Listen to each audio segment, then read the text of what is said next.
नमस्कार, स्वागत है आपका। आप देख रहे हैं प्राइम टीवी। करते हैं शुरुआत देश और दुनिया की तमाम खास खबरों के साथ।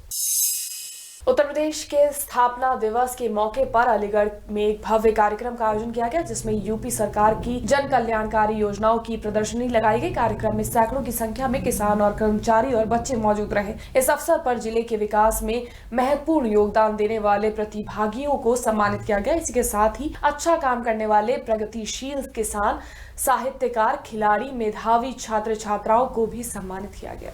बच्चियां माँ बाप का ज्यादा ध्यान रखती हैं बनस्पति लड़के के, तो इसलिए आज का दिवस दो व्यक्ति के लेके एक दिवस हो गया। आज उत्तर प्रदेश दिवस और बालिका दिवस, तो सद्भावपूर्ण से हम सबने मनाया।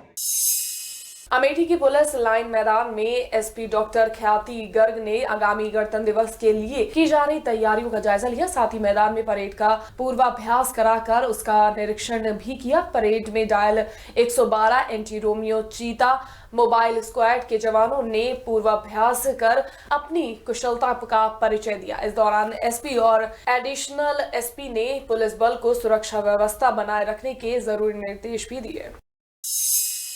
बरेली में लगातार लूट की घटनाओं को अंजाम दिया जा रहा है। इसी क्रम में पुलिस को बड़ी सफलता हाथ लगी है। पुलिस ने मुखबिर की सूचना पर 2 लुटेरों को गिरफ्तार किया है। पकड़े गए लुटेरों के पास से 5 लाख कीमत के चावल के साथ एक मोबाइल फोन और कुछ अन्य सामान बरामद हुए हैं। पुलिस ने लूट का खुलासा करते हुए कहा कि लुटेरे ट्रक पर फर्जी नंबर प्लेट लगाकर लूट की वारदात को अंजाम दिया करते थे। इसके पास फर्जी ATM कार्ड और जाली कागजात भी बरामद हुए हैं। संबंधित प्रकरण में ट्रक को भी बरामद कर दिया गया है और साथ ही साथ जो अनाज बेच के 6 लाख रुपए इकट्ठा हुए थे उसको बरामद कर लिया गया है। घटना में एक मोबाइल फोन और अन्य डॉक्यूमेंट्स का जाना बताया गया था। वो सारी चीजें पैन कार्ड, आधार कार्ड, DL इत्यादि सभी चीजें रिकवर कर ली गई है। यहां तक मैं और बताना चाहूंगा, ट्रक का नंबर प्लेट बदल के उसकी दूसरी ट्रिप लगाने का भी प्रयास चल रहा था, जिसमें पुलिस ने पूरी अपनी लगन से SP सिटी और ASP के नेतृत्व में इस घटना का अनावरण करते हुए इनकी गिरफ्तारी और 100% बरामदगी इसमें सुनिश्चित कराई है। देवरिया के भगवास थाना क्षेत्र में कुछ अज्ञात बदमाशों ने एक युवक को बेरहमी से पीट कर उसे घायल कर दिया, जिसके बाद स्थानीय लोगों ने उसे इलाज के लिए जिला अस्पताल में भर्ती कराया। यहाँ डॉक्टर्स ने प्राथमिक इलाज के बाद घायल को गोरखपुर के लिए रेफर कर दिया है। गोरखपुर के अस्पताल में युवक की मौत हो गई। मौत के बाद पीड़ित परिजनों ने थाने में तहरीर देकर आरोपी को गिरफ्तार करने की मांग की है, लेकिन परिजनों का आरोप है कि पुलिस आरोपियों को गिरफ्तार करने में टाल मटोल कर रही है।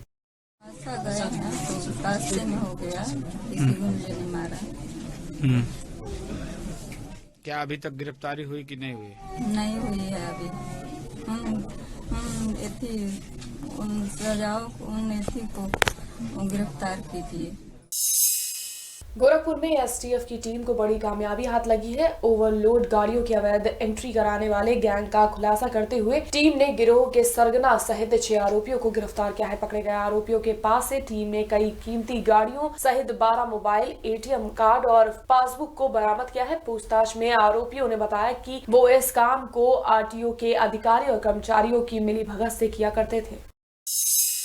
सपा सांसद आजम खान की मुश्किलें दिन ब दिन बढ़ती जा रही हैं। रामपुर में 2 जन्म प्रमाण पत्र बनवाने के मामले में आजम खान को पत्नी तंजीन फातिमा और बेटे अब्दुल्ला आजम को कोर्ट के समक्ष पेश होना था, लेकिन इस बार भी आजम कोर्ट में पेश नहीं हुए। मामले में शिकायत करने वाले शिकायतकर्ता आकाश सक्सेना ने बताया कि प्रमाण पत्र वाले मामले में आजम और उनके परिवार के खिलाफ मुकदमा चल रहा है। इस संबंध में कोर्ट द्वारा मुनादी भी कराई जा चुकी है। कोर्ट ने मामले में पुलिस से कुर्की के लिए आख्या मांगी है। शिकायतकर्ता ने जानकारी देते हुए कहा कि आजम द्वारा घर का कीमती सामान भी हटा दिया गया है। वहीं शिकायतकर्ता के प्रार्थना पत्र के आधार पर कोर्ट ने संज्ञान लेते हुए संबंधित थाने से इस मामले में आख्या मांगी है और कार्रवाई करने को कहा है।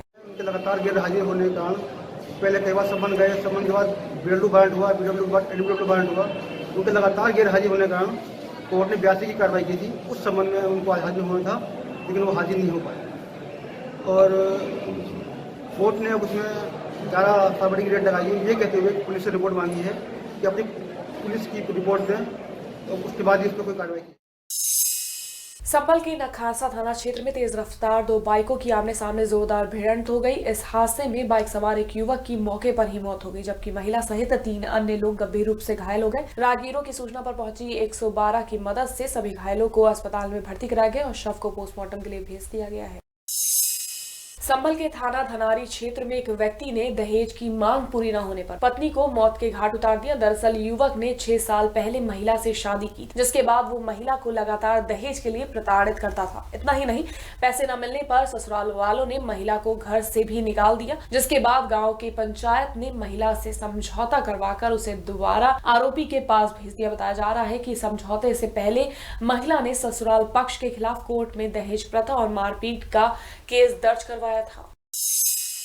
सीतापुर में राष्ट्रीय बालिका दिवस के अवसर पर एक विशेष साक्षरता एवं जन जागरूकता शिविर का आयोजन किया गया। इस कार्यक्रम के जरिए कन्या भ्रूण हत्या पर लगानी होगी रोक और सभी छात्राओं को अपने लक्ष्य का निर्धारण करना होगा। साथ ही कार्यक्रम में मौजूद उप जिलाधिकारी राजीव पांडे ने कहा कि विधिक जानकारी बालिकाओं का होना अति आवश्यक है, जिससे वो अपनी सुरक्षा स्वयं कर सके। बालिकाओं की सुरक्षा के बारे में उनके उपाय मोबाइल नंबर 112 नंबर पर प्रकाश डालते हुए बालिकाओं को जानकारी दी।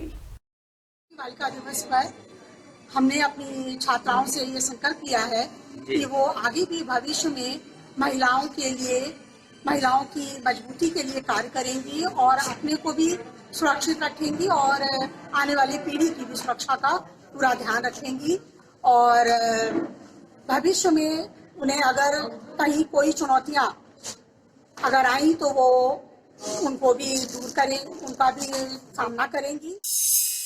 फर्रुखाबाद में अपराधियों के हौसले कितने बुलंद हैं, इसकी ताजा बयानगी फिर देखने को मिली है। यहाँ 2 गुटों में जमकर मारपीट हुई, जिसमें एक गुट की तरफ से फायरिंग शुरू हो गई। घटना में 2 युवक घायल भी हो गए हैं, जिन्हें इस इलाज के लिए अस्पताल में भर्ती कराया गया है। वहीं पुलिस ने आरोपियों के खिलाफ कार्रवाई शुरू कर दी है।